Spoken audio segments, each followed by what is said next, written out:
తాకట్లో ఉన్న మీ బంగారాన్ని విడిపించి ఆ రోజు ఆన్లైన్ రేటుకి కొంటాం. Sharma gold company.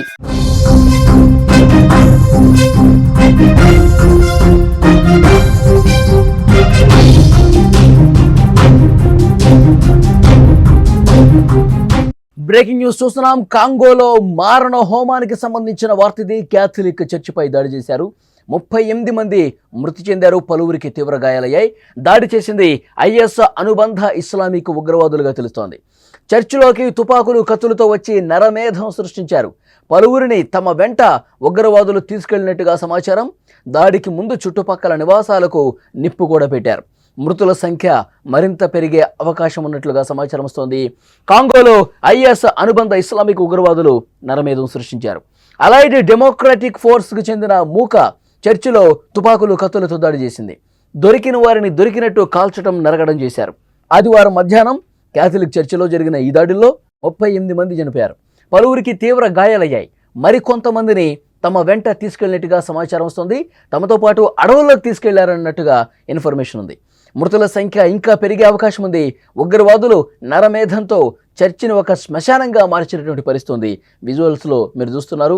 దాడి అనంతరం ఏ విధమైనటువంటి ఒక భయానక దృశ్యాలు కనిపిస్తున్నాయో చూడొచ్చు. మొత్తం వాటిని అక్కడే ఖననం చేసే విధంగా ఏర్పాట్లు చేస్తున్నారు. ఈ దాడుల కంటే ముందు చుట్టుపక్కల ఇళ్లకు నిప్పు పెట్టారు. ప్రజలను అక్కడ భయభ్రాంతులు గురి చేశారు, బెంబేలెత్తించారు.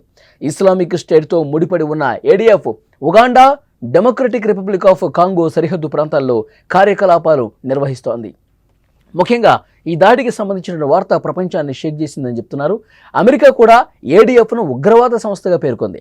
1995లో ఉగాండా ముస్లిం లిబరేషన్ ఆర్మీ మరియు national army for the liberation of ఉగాండాతో సహా తిరుగుబాటు దళాల సంకీర్ణం ద్వారా ఏర్పడిన ఏడీఎఫ్ ఉగాండాలోని యోవేరి ముసేవేని పాలనకు వ్యతిరేకంగా పోరాటానికి స్థాపించబడింది. దీని నాయకుడు జమీల్ ముకులు మొదట్లో క్రైస్తవుడిగా జన్మించాడు, కానీ తర్వాత ఇస్లాం మతంలోకి మారాడు.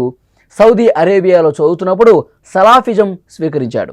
ఏడీఎఫ్ ప్రారంభంలో పశ్చిమ ఉగాండాలో పనిచేసినప్పటికీ తర్వాత దాని స్థావరాలను తూర్పు కాంగోకు మార్చింది. పౌరులే లక్ష్యంగా అనేక సంవత్సరాలుగా దాడులకు పాల్పడుతోంది. 2013 నుంచి ఇప్పటి వరకు దాదాపు 6,000 మందిని బలిగొన్నట్లు నివేదికలు చెప్తున్నాయి.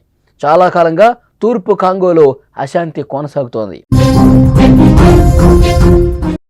ఈ వివాదం ప్రధానంగా భూమి, మనుగడ మరియు అలాగే జాతి ఆధిపత్యం చుట్టూ తిరుగుతున్నట్టుగా కనిపిస్తోంది. టుట్సీలు మరియు హూటూలు ఇతర చిన్న జాతి తిరుగుబాటు గ్రూపుల మధ్య వివాదంతో అక్కడ అశాంతి రాజ్యమేలుతోంది.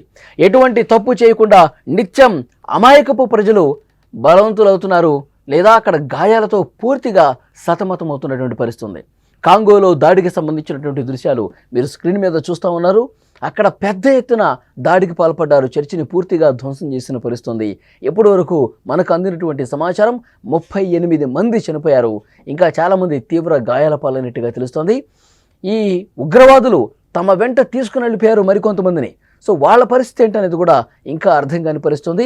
ఈ దాడి చేసే ముందు మరికొంత ఇళ్ళు, చుట్టుపక్కల ఏవైతే ఆవాసాలు ఉంటాయో, ఇళ్ళు ఉంటాయో వాటికి కూడా నిప్పు పెట్టి ఆ తర్వాత చర్చి మీద దాడి చేసినట్టుగా తెలుస్తోంది. కాంగోలో ఐఎస్ అనుబంధ ఇస్లామిక్ ఉగ్రవాదులు నరమేధం సృష్టించారు. అలైడ్ డెమోక్రటిక్ ఫోర్స్కు చెందిన మూక చర్చిలో తుపాకులు కత్తులతో దాడి చేసింది. దొరికిన వాళ్ళని దొరికినట్టుగా కాల్ చేశారు, నరికి చంపేశారు. ఆదివారం మధ్యాహ్నం క్యాథలిక్ చర్చిలో జరిగిన ఈ దాడుల్లో మొత్తం 38 మంది చనిపోయారు, పలువురికి తీవ్రమైన గాయాలయ్యాయి. మరికొందరిని తమతో పాటు అడవులకు తీసుకెళ్లినట్టుగా తెలుస్తోంది. మృతుల సంఖ్య మరింత పెరిగే అవకాశం ఉంది.